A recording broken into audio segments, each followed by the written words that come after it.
Yo, yo, what up, fam? It's your boy, Justin Smootty, aka Savage Investor, baby. Follow that joint everywhere. Anywho, I want to drop some nugs on you. Something that I've been doing for about the last 6 months, which has been extremely fruitful and amazing. Listing your properties on the MLS, your wholesale deals on the MLS. Totally legal, 100,000% official. And I want to explain some things to you about it so you don't get yourself into trouble or get yourself ripped off by these realtors out here. First off, you got to find a realtor, okay? Most of them are going to tell you, when you call these realtors, you need to interview about at least 10 of them. It don't matter if they work for Keller Williams or Remax or whatever. They need to check with their superiors and make sure that they can do assignment contracts for people, right? Because you're not the seller, and that's what they're going to tell you. But you are the seller because you're selling your equitable interest in the property, which is your purchase contract. All right. Now, if they don't understand that, bye. Next. Okay. Most of these realtors are not going to understand what you're talking about because they're one-track minded. They've been taught one thing and that's all they know, and they think that's the only way to do it. So that breeds arrogance and greed. That's why they struggle. A lot of them are struggling. The ones who understand that real estate is multifaceted, those are the ones that are killing it, right? And those are the ones you're looking for, right? So you want to interview some realtors. You don't want to go with the one that agrees with everything you say, because that one's lying to you. They're telling you what you want to hear like they do everybody else so that they can get your money. Don't do that. I got ripped off for $13,000 doing that shit. Okay? Oh, this guy understands everything I do. Nah, he wasn't listening to shit. He just did whatever he normally does, and I got took. Luckily, I still made 15 grand on the deal, but I'll never work with that dude again, even though he blows me up every week. I'm not going to work with people like that. You can't trust nobody in this business, bro. You can't. Money makes people act stupid. So I don't care if it's your mama. If it's 50 grand on the table, she wants some of that. She thinks you owe it to her for raising you up or something. Who knows? But anywho, you need to interview some real estate agents. It don't matter if they're in a private firm or a corporate firm. It don't matter. But if they're in a corporate firm, they need to check with their superiors in that office and make sure that it's okay that they can do assignments. Okay, they can list assignment contracts. Now, there's a lot of things realtors don't know, and we all know this, and y'all know that I have very little love for realtors for multiple reasons. However, just like on the HUD, right, on the HUD statements, which you don't have to use a HUD statement either. That's a whole nother video. On the HUD statement, it says in there clearly, plain as day, and has for decades, subject to existing financing, seller financing, lease option, yada yada. All these different tactics that we use that realtors know nothing about. They overlook it every time. They don't know what it means. They don't even read that shit. All they read is how much money they're making. Okay? So you need to point that out to them, that there's different ways to do real estate. Okay? And they think we don't know shit, but really it's the other way around. That's the curse of ignorance is arrogance. Okay? Anywho, and pride and greed and all that other bullshit. Anywho, so also they're going to tell you that you're not the seller, so they can't list the property, which is false. You tell them that you're selling your equitable interest in the property, which is your contract for assignment. All right? Don't call people up talking about, yeah, can you list my wholesale deals, bruh? Because they're going to be like, you don't know what you're talking about. You're an idiot. You're not educated on what you're doing. Same thing when you talk to attorneys. Don't be saying wholesaling. Say assignment of contract. That's the legal term for what we do, okay? Not wholesaling. Wholesaling was made up by these YouTube celebrities. It's not really what it's really called. Technically, if you're getting a contract and flipping it, technically you're not wholesaling shit. You're a bird dog, okay? Technically, just so y'all know, that's what we do. We're bird dogging, okay? Bird dogging is not somebody finding you deals for wholesaling. Wholesaling is when you buy it for cheap and then sell it without doing nothing to it for a little bit more money. That's technically wholesaling. Anywho, so you want to interview all these realtors. You want to find one that challenges what you're proposing to them, okay? Because that's the one that they don't know what you're doing, and that's fine. You're going to educate them. And they're curious. They're challenging it. They're not shutting you down. They're challenging you, okay, against their beliefs and what they've been taught. That's normal. You want to find somebody that's curious about what you do, not somebody that thinks they know every fucking thing there is to know, because they don't. All right? So just interview some. I don't care if you got to interview 100 of them. You'll find one. Usually the old heads know what's up, but you got to watch them because they're crafty, yo. Them old heads have been doing real estate for 25 years, crafty, but usually they're more open-minded. I won't do deals with a real estate agent that's less than 5 years in the game, unless they're fresh. You know, even if they're fresh out of school, they can't even do deals with you anyway. They on a probationary period for like, I don't know, sometimes 3 years. So you need to find out how long they've been doing this shit. And if they're under 3 years, depending on your state, and you got to move on to somebody else because they don't even have authority to do any types of deals like that until they get out of that probationary period. They can only do that one little bullshit that they're taught. So anywho, the way I do it, thank God I found Samantha Sorrento. She works with Keller Williams in Asheville, North Carolina. She's a freaking beast, doing $4 million in sales in 6 months. That is beast mode. That's the type of people I want to work with, yo.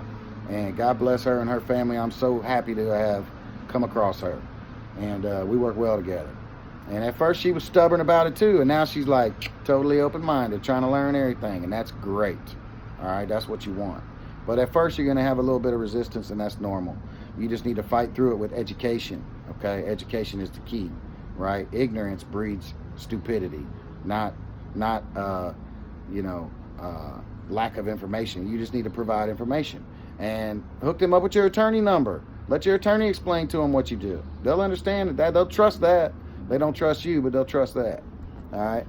Anywho, so what I do with my realtor is we had to adjust our contract a little bit. Not my seller contract, but my contract with her and the buyer contract, because they were conflicting. My contract says buyer pays all closing costs, seller pays for all their debt and their taxes and all that other shit, right? And their contract says the seller pays for closing costs and that the seller pays for all their debt and everything, which is the same. However, you're not the deed holder, so you're not paying people's bills.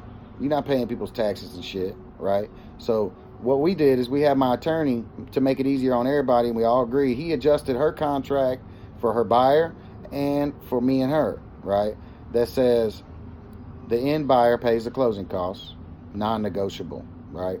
That's why they got to come up off something. That's why they're getting these properties super discounted, okay? They got to pay the freaking closing costs. 2, that they are recommended to use my attorney. And the reason why is because this is a unique deal structure and most attorneys aren't familiar with it or don't do it. So my attorney is well versed and well experienced in it, and it'll go way smoother, and he's cheap, okay? So that's how you talk them in, get your real estate agent, talk them into using your lawyer. You can't technically make somebody use a lawyer, but you can recommend for various reasons like that, okay? It's cheaper, it's easier, it's faster, all that good stuff. Anywho, so we had to change that in the contract. We had to change that I'm not paying the closing costs, that it's a cash purchase. You can do bank financing for your wholesale flips. You can. That's a whole nother video. I'm going to drop that here in a little while. But you can sell to people who need a loan. No doubt about it. I do it all the time. It takes a little bit longer, but that's a whole nother video. Anywho, so what I did is I called around a bunch of real estate agents. I talked to them. Any of them that agreed with everything I said, I kicked them to the curb because I know they lying, right? Because they don't know what I'm doing. So if they pretend like they do, I know they lying, and they're not going to do anything I asked them to do. I need my real estate agent to do 3 or 4 pertinent, non-negotiable things. One is flat fee, $2,000 for each agent. I'll pay that. And the reason you're like, oh man, that's a lot of money. I can't afford $4,000. It's okay, bro. 99% of the time, they're going to get you way more than your asking price. Okay? They'll list it for $4,000 more than what you want for it. Minimum. Okay? So your money's covered. You still get what you want. All right? Cash purchase, $2,000 flat fee for the buyer agent and the seller agent, which is your agent. Okay? Non-negotiable, buyer pays closing costs. Non-negotiable that you are not paying the deed holders fucking bills. That's not happening. Okay? The original deed holder, instead of where it says on their contract, seller pays for excise tax and all the debt on the property, we change it to original deed holder pays for all their own damn bills. Okay? So, traditionally, sellers pay for closing costs. This ain't a traditional deal, so we're not doing that. $2,000 each. So here's how it goes down. I sign a contract with them, and they're going to be like, well, it's illegal for you to sell a property that's not yours. No, it's not. That's total bullshit. On their little information sheet, when they're filling out their MLS checklist or whatever, and they're listing the property on the MLS, just like on the HUD, there's a bunch of shit on there that they ignore, they never use, they don't know what it means. Point out to them that as one of the options of what the situation is with the seller that you're listing, whether they're in foreclosure, whether it's bank owned, whether it's whatever, there's 30 options there for them to choose from. One of them is seller does not yet own property. Okay? As long as they check that when they fill it out on the MLS, that goes in the agent notes on the listing, not on the public side of it. As long as they check that, you're 100% legal. That's in any state, bro. All 51 states. So most people don't know that either. That makes it totally legal. You're signing a contract. As long as they indicate that, you're totally legit. All right. Now, in your seller contract, you need to add a little line in there in the fine print that says, where it says you have access to the property, you can show your contractors, your investors, your tenants, blah, blah, blah. You need to throw a little 2-3 word line in there that says marketing and advertising. Okay, you need that in your contract so that you can put it on the MLS and ain't shit they can say about it. I did have a seller go, I saw my property on the MLS and Zillow, and because when they put it on MLS, it goes to like 30 other websites, which is awesome. But I had a buyer or a seller call me and say, I saw my house on the MLS, what's going on with that? Well, we just market the property, as it says in the contract, to build our investor list, to build our end buyers list. And that's what you're doing, you're finding end buyers.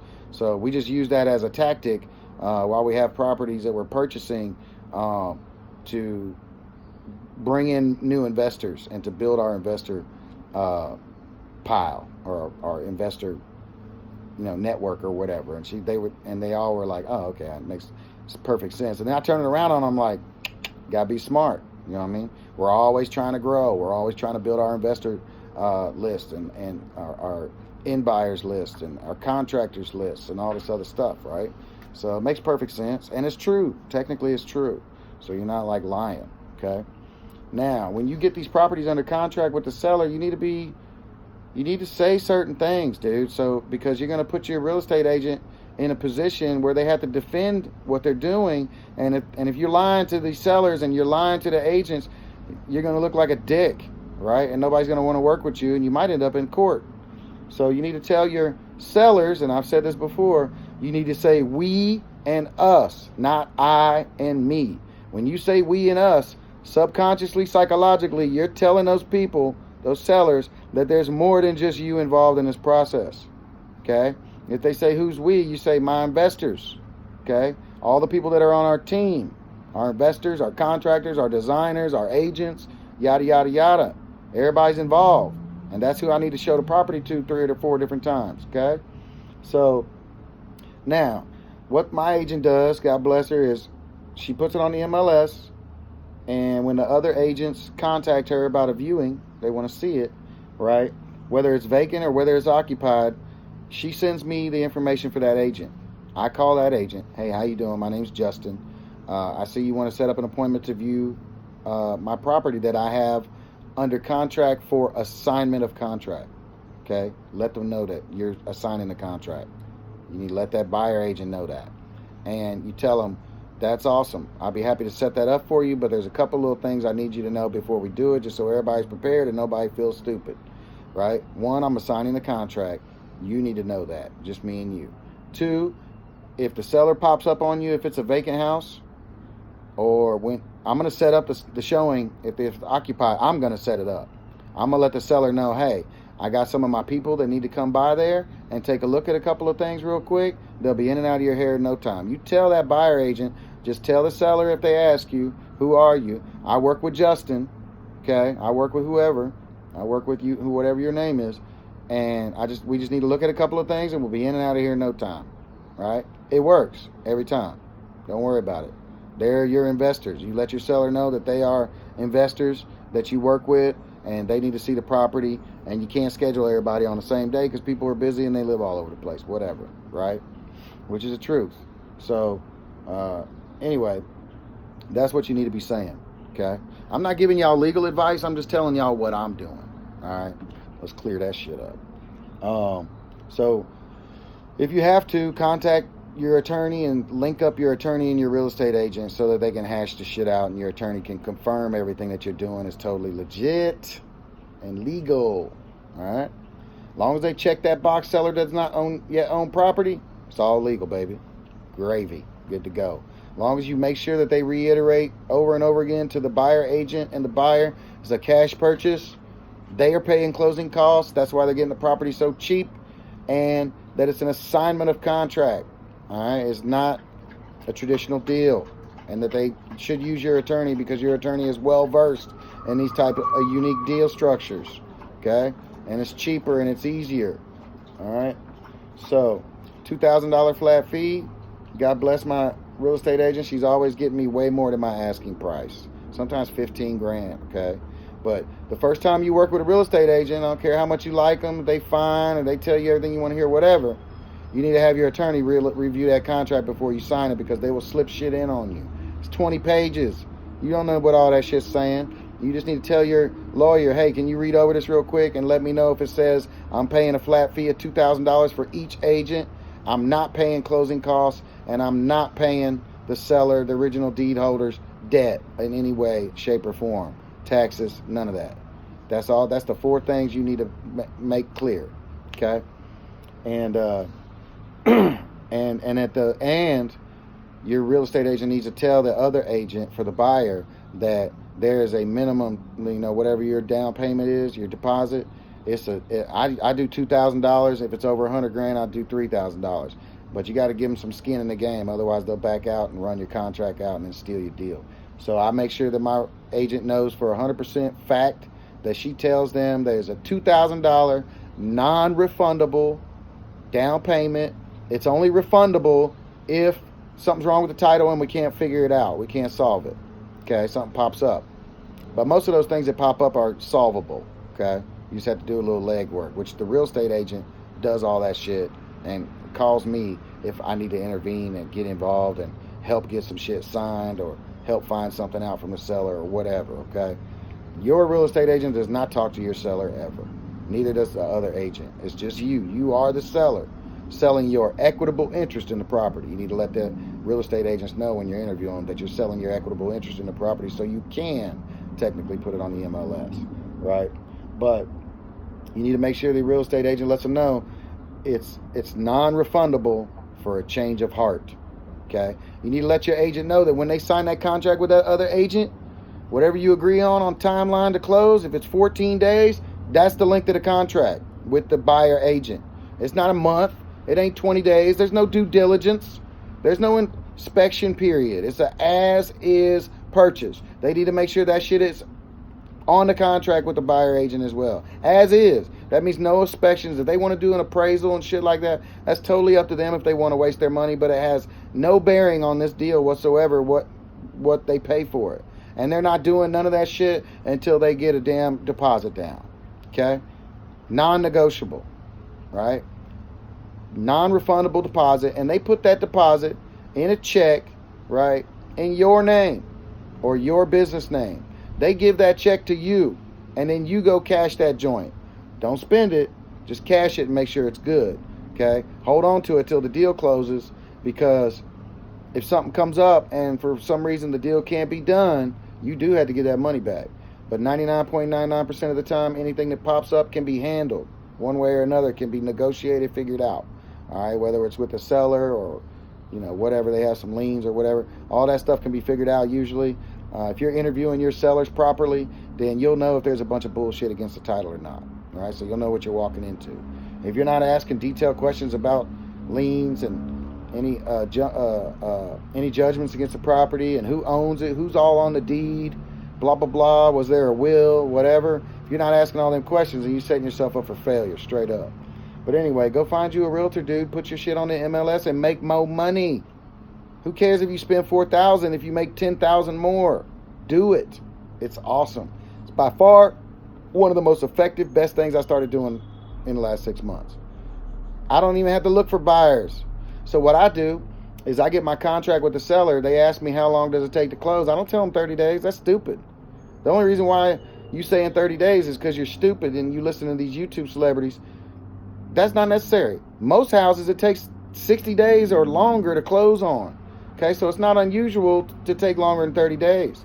You don't have to say that. They only know what you tell them, the sellers. Okay, they only know what you tell them. So I always tell my sellers, we usually typically close in about 45 days on average. Not because we're not ready, but because the title company's busy, the lawyer's busy. It takes a while. There's paperwork and shit needs to be done. There's all kinds of title searching and stuff needs to be done. So we usually, it'll take on average 40 to 45 days, but sometimes 2 weeks. Just depends on the title company, right? So I contract my sellers for 45 days, sometimes longer. If I think it's going to be a hard sell, if it's not a super slam dunk deal, I'll contract it for the bitch for 90 days, 60 days. They only know what you tell them, right? So tell them 40, 45 days. That way it gives me 10 days or 2 weeks to advertise the property to all my buyers. And if I can't get it under contract with a buyer and get a deposit by then I list it on the MLS for the last 30 days. All right, if it's a good deal, it'll be gone in a week or less. Usually the first 2 or 3 people that look at it, buy that shit. All right, so that's the joint. All right, once you close a deal with a real estate agent on your team, they're going to say, bing, there's a lot more to this game than I knew. Then all of a sudden they're going to be looking to you for education. And that's what you want. You want them to work with you, not for you, but both, for you and with you. And you want them to learn what you do, because there's a whole bunch of shit that you can do having a realtor on your team. They pull comps for you. They can do all kind of stuff, okay? They can find hot areas for you, all kind of shit like that, all right? Anyway, Savage Investor, follow that joint. Join that group on Facebook, IG, The Savage Investor. Like, subscribe, all that other good stuff. Holla at your boy, man. If you got any questions, type that shit in down there and I'll check it out. Adios. Go kill something.